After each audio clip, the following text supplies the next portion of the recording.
Hey, what's up, everybody? My name is Exano, and if you don't know me, I run Exano software, and I made the Planetside 2 stat tracker for Android. And I'm going to be talking about metagame design today for the community design meeting with SOE that we're going to be doing a little bit later on.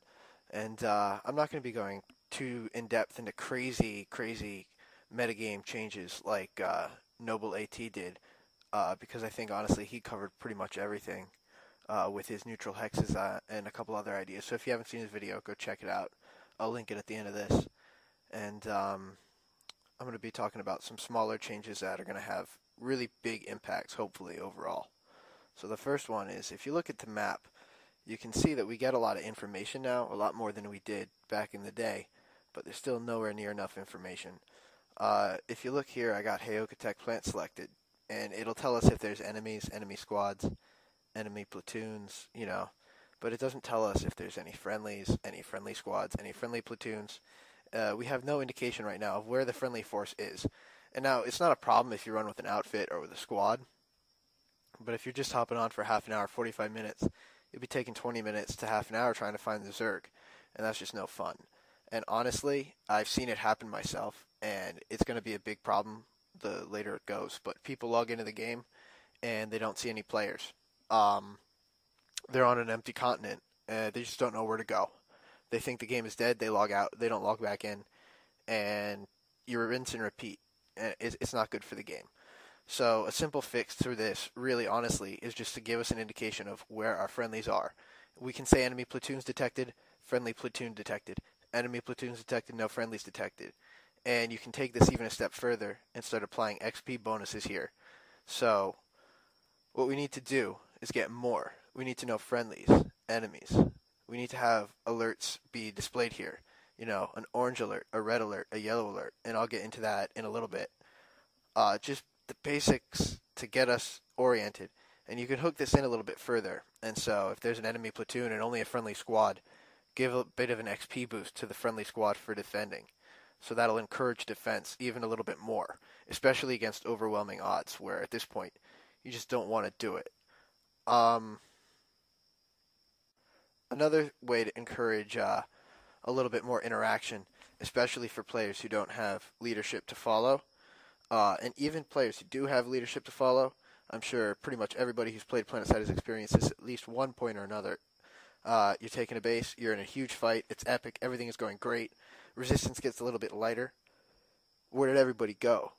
And not only where did everybody go, but if it doesn't seem like resistance got lighter, you check the map 10 minutes later and all of a sudden everything's gone to the enemy. So there's no way to tell when an enemy is attacking. We know that a facility got captured. We know a facility was lost. We don't know when a facility was attacked or is being attacked. So just a really simple UI overlay that works just like facility captured, facility defended, red alert, yellow alert, and it works on any base with more than one cap point. So Vano Archives would count, but something like Ceres Biotech wouldn't. Tumas Tech Plant, obviously, the biolabs, amp stations, interlink facilities when they get added, anything like that. And that'll really help people know, oh shit, we have to move. They're taking this base now, and start moving their troops over. Right now, the biggest flaw in the system is you see facility captured, or you look on the map and, oh crap, they're halfway through their cap, and it's just too late. We don't know when the enemy has entered a hex. So by keeping it to yellow alert, red alert, or restricting it to, enemies over one squad in length, we can keep backcapping and at the same time let people know, okay, we need to move to this base now. Now, the effects of this should be pretty good. Number one, it's easy and it can be implemented relatively quickly. There's no art assets that need to go in. The font's already there for the alert system. It's pretty straightforward. As for what players will see, number one, we should see a lot less major forces backcapping. It doesn't eliminate backcapping completely, and we don't want to do that. Backcapping is a legitimate strategy, and it's fun. You don't want to take that away, especially because some of the best fights in this game are squad versus squad, and it'll encourage people who are new to the game to find their friends and to get into a fight where they stand a chance right away. And also just allow people to, oh, there's enemy platoons fighting here on our side, and they've only got a couple of squads, so I'm not going to go there. They've got enough help. And it should really direct traffic, and that's ultimately the goal with this. Um, so remember, players are stupid, um, but they're not. They will follow leadership, but leadership isn't always there, and leadership isn't always aware. And honestly, it's just not fun sitting and looking at a map for 20 minutes and figuring out what's flipping, when it's flipping, how fast it's flipping, where you need to go now. And this should help alleviate some of that, especially for the solo player. This is a nice segue into my next topic. Tactics are meta. When you're talking with meta, Planetside has no metagame in the sense of right now, PlanetSide's metagame shines primarily in the air and with vehicles. There's a really nice skill gauge with vehicles and with aircraft. You can really see yourself progressing and learning. But it seems with infantry that that's kind of lacking. And so tactics are meta. And there's a couple of things that I would really suggest to help with base defenses, base assaults, engineers, and just feeling that you're learning how to use your abilities in your class, and every time you play you're getting a little bit better, because that's what gets people hooked. That's what gets me hooked. That's how you get people to keep playing. So the first thing I had is the motion sensor. I'm sure you guys remember this from Planetside 1.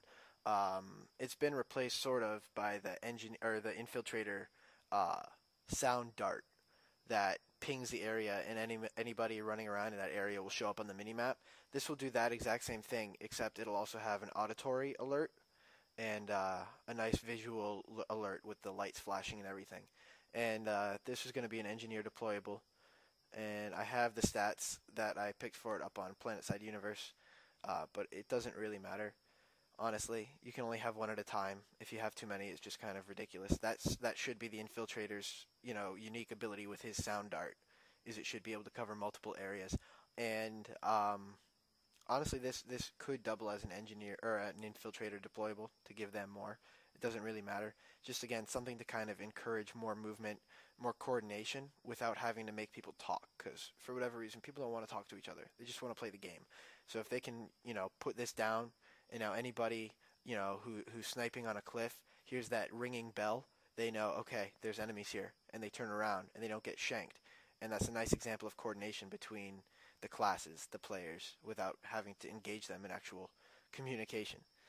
The next bit for engineers, again, is the shield deployable.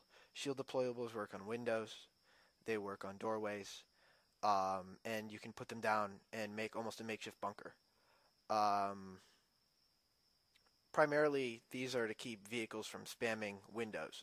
If you've played, you've noticed, man, you can't get inside because tanks will shell you. Everything shells the windows. The windows are open. They're exposed. It doesn't make sense. This is 2700. They've got to have invented good armor by now. So, if you're an engineer, you can carry a couple of these if you max it out. And they cost infantry resources, and you put these down, and a little shield will pop up. And small arms fire will pass through both ways. Small arms are going to be able to penetrate both ways. It does have a set amount of health, so they can't stay there forever. And the only things it will repel are heavy shots, like missiles from a heavy, tank shells, liberator bombs, stuff like that. And this is just to kind of give you the ability to fortify a position, and that's really missing. And that alone will add a lot more team play and, encouraging just interaction between the players. If you see you've got three buddies holed up in this base, and we're trying to defend TI alloys, and there's a window here, and they're just shelling that window, having the ability to put up a shield generator there would be tremendous and really help with defense and tactics and just more abilities. And with these types of things, you can really learn. They're simple, and they just extrapolate your class and your abilities. And more tactics is more meta. The last couple things, one I had talked about is already being implemented, which is slowing player spawn. Or not slowing player spawn, I'm sorry, making spawn rooms a little bit better. There's not enough doorways in spawn rooms right now, and that's a serious problem. If there's only one door, the enemy knows exactly where to go. I would suggest personally adding more spawn rooms, adding like 4 spawn rooms for a tower, just because it's no fun waiting 10 minutes to cap, having nobody to shoot. If you spawn there, you're getting camped. There's really nothing to tell you, hey, you can't spawn here, and it's just no fun. So if you add 4 bases, the enemy doesn't really know which one to go to, and if there's 3 doors on each one, that's a lot of vehicles that they would have to kind of capture that and lock that down. So the other thing is just move them inwards. Add underground bunkers to more areas like I know they want to do, and have more ways for us to get out, more doors. And in some bases, I mean, it looks like the spawn rooms need to be completely changed. Like serious hydroponics is really bad. TI alloys is another really bad one. And the last change I would make, honestly, is player spawns. Right now, if you're facing overwhelming odds, if you're 10 guys and you're facing 20 guys and you flank these dudes and you kill them all, they're back in 6 seconds. Um, there should be a penalty for death. It's not as casual friendly as this game likes to be, but it needs to happen. There needs to be a way for us to push back the enemy without zerging them. Tactics should be rewarded in this game. Slow players respawn every time they die. Have like a timer, a 5-minute timer. After the 5 minutes, their respawn is going to go back down a little bit. Every time they die, it'll go up 3 seconds. If they kill an enemy, if they get XP, if they heal, if they revive, if they do anything other than die, bring that timer down so that they can interact with the game and bring it down. But they need to be productive in doing things. Otherwise, they're going to keep getting pushed back. And for added, only apply this to attackers. Don't apply this to the defenders because bases right now are just not defense friendly.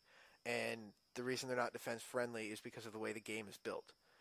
And the only times that they are defense friendly is when bases are built like the Crown and they're just unattackable because of the structure. And that doesn't need to be how it should be. It needs to be focused on the players. The players and some light benefits that are given to them. Structure helps, and it's very useful, but it's very hard to balance, especially when you don't know whether this base is going to be fought at with 500 people or 5. So, thank you guys for taking the time to watch this. I know it was a long, dragged out video, so hey, upvote me, like me, subscribe to me, all that jazz. And be sure to check out Exano software. We got the Planetside 2 stat tracker, and we're going to be having some other cool apps coming out soon, so check it out. Thanks, guys.